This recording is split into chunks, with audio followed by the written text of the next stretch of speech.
Hello प्यारे बच्चों, you are watching my channel Sasura physics. चलो बाबू, बिना समय वेस्ट किए सवाल को सॉल्व करते हैं।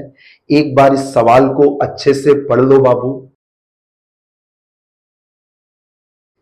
तो आई होप बाबू एक बार तुम लोग इस सवाल को पढ़ चुका होगा। सवाल में क्या बोला है बेटा, एक सर्कुलर बॉडी है और ये एक रफ इंक्लाइंड प्लेन पर रखा हुआ है और ये बॉडी अभी पूरी तरह से इक्विलिब्रियम पर है, यानी कि पूरी तरह से रेस्ट पर है। ना ये ट्रांसलेट कर रहा है ना ये रोटेट कर रहा है, ठीक है ना। तो हम लोग को बताना है बाबू, इस सरफेस का फ्रिक्शन कोफिशिएंट बताना है। मिनिमम पॉसिबल फ्रिक्शन कोफिशिएंट क्या हो कि ये जो भी सर्कुलर बॉडी है ये स्लिप ना करे, ठीक है ना। म्यू का मिनिमम पॉसिबल वैल्यू बताना है। बात समझना बाबू। तो कुछ नहीं, इक्विलिब्रियम का सवाल है। बॉडी पर नेट टॉर्क और नेट फोर्स को बैलेंस कर दो, आंसर आ जाएगा। ध्यान से देखो, इसके एफबीडी में यहां से टेंशन आएगा टी ऊपर की तरफ। चलो जमीन से फ्रिक्शन मान लेते कि ऊपर की तरफ आ रहा है एफ। एक इस पर लगेगा एम जी साइन थीटा, ठीक है ना, डाउन द इंक्लाइन। बाबू इसका वाई का एफबीडी नहीं बना है, ठीक है ना, वह तो ऐसे ही दिख रहा है, चाहो तो बना भी लो। बताओ, नॉर्मल ऊपर आएगा और एम जी कॉस थीटा नीचे की तरफ आएगा। बाबू सबसे पहले फोर्स बैलेंस करो। बताओ टेंशन प्लस फ्रिक्शन किसको बैलेंस करेगा मिलकर? एम जी साइन थीटा को बैलेंस करेगा। थीटा का वैल्यू 30 है ना, साइन 30 पुट कर लो 1/2। तो पहला इक्वेशन आया T plus F equal to M G by two. वहां बगल में देखो एक सेकेंड इक्वेशन लिख दिए, वाई का फोर्स बैलेंस कर लो तो नॉर्मल किसके बराबर आएगा? एम जी कॉस थीटा के बराबर। चलो ट्रांसलेशनल इक्विलिब्रियम का काम यहां खत्म हो गया।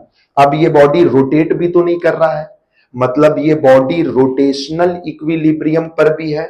चलो बाबू, पॉइंट ओ के अबाउट इस बॉडी पर नेट टॉर्क को जीरो करो। बताओ पॉइंट ओ के अबाउट, देखो पॉइंट ओ से कौन कौन सा फोर्स पार हो रहा है, पहले उन सब का तो टॉर्क जीरो ऐसे ही ना हो जाएगा। याद है ना, जिस पॉइंट के अबाउट टॉर्क लिख रहे हो, सबसे अच्छा पॉइंट होता है बेटा हमेशा सेंटर ऑफ मास के अबाउट ही टॉर्क को बैलेंस किया करो, सबसे अच्छा वही पॉइंट है। हाँ चलो, अभी हम दूसरा बात कर रहे थे। जिस पॉइंट के अबाउट टॉर्क बैलेंस करते हो वहां से जो जो फोर्स पार होता है उनका टॉर्क तो पता है ना, सीधे जीरो हो जाता है, क्योंकि उन फोर्सेस का आर वेक्टर जीरो हो जाएगा। तो बताओ बेटा, सेंटर ऑफ मास के अबाउट टॉर्क लिख के उसको बैलेंस कर दो, इक्वल टू जीरो कर दो। तो बाबू ओ के अबाउट इन तीनों का टॉर्क तो ऐसे ही जीरो हो चुका है। बताओ पॉइंट ओ के अबाउट फ्रिक्शन का टॉर्क क्या होगा? याद है ना, टॉर्क का फॉर्मूला होता है F R perpendicular. Point O से वो आर वेक्टर खींचो जो फ्रिक्शन के परपेंडिकुलर है, दिख रहा है, ये आर वेक्टर आर के बराबर है। बताओ बेटा फ्रिक्शन का टॉर्क क्या होगा? F R. पर बताओ क्लॉकवाइज की एंटी क्लॉकवाइज इस आर वेक्टर को फ्रिक्शन कैसे रोटेट कर रहा है? क्लॉकवाइज ना, इस आर वेक्टर को। तो फ्रिक्शन का टॉर्क नेगेटिव ना होगा, माइनस एफ आर। चलो बताओ पॉइंट ओ के अबाउट बस एक और टेंशन का टॉर्क आएगा, खींच लो पॉइंट ओ से वो आर वेक्टर जो टेंशन के परपेंडिकुलर है। बताओ टेंशन का टॉर्क क्या आ रहा है? T are.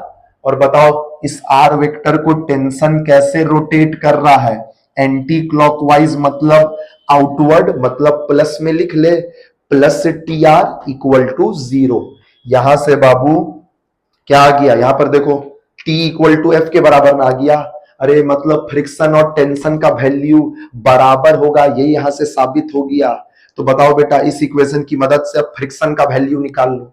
बताओ T plus F M G by two ना था, T को भी F पुट कर दो तो 2F equal to M G by two. बताओ फ्रिक्शन का आंसर कितना आ रहा है? M G by four.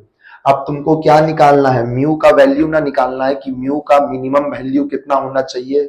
तो जो रिक्वायर्ड फ्रिक्शन आया है, लगा दो बेटा, कंडीशन ऑफ नो स्लिपिंग क्या होता है कि required friction should be less than equal to F S max. कर लो, required friction is less than equal to maximum static friction. बताओ M G by four should be less than equal to F S max का formula आता है ना, mu into normal. Normal का value put कर लो, कॉस 30 होता है ना √3/2। एम जी से एम जी साफ होगा, 2 1 जा 2, 2 2 जा 4। म्यू का आंसर आ रहा है mu should be greater than equal to देखो ना, √3 नीचे जाएगा तो क्या बन जाएगा, 1/2√3। तो म्यू का वैल्यू 1/2√3 के बराबर या उससे ज्यादा होना चाहिए। तो बताओ म्यू का मिनिमम आंसर कितना हुआ, 1/2√3। देख लो बाबू, एक ऑप्शन कोई ना कोई मैच कर जाएगा। चलो tata bye bye, best of luck.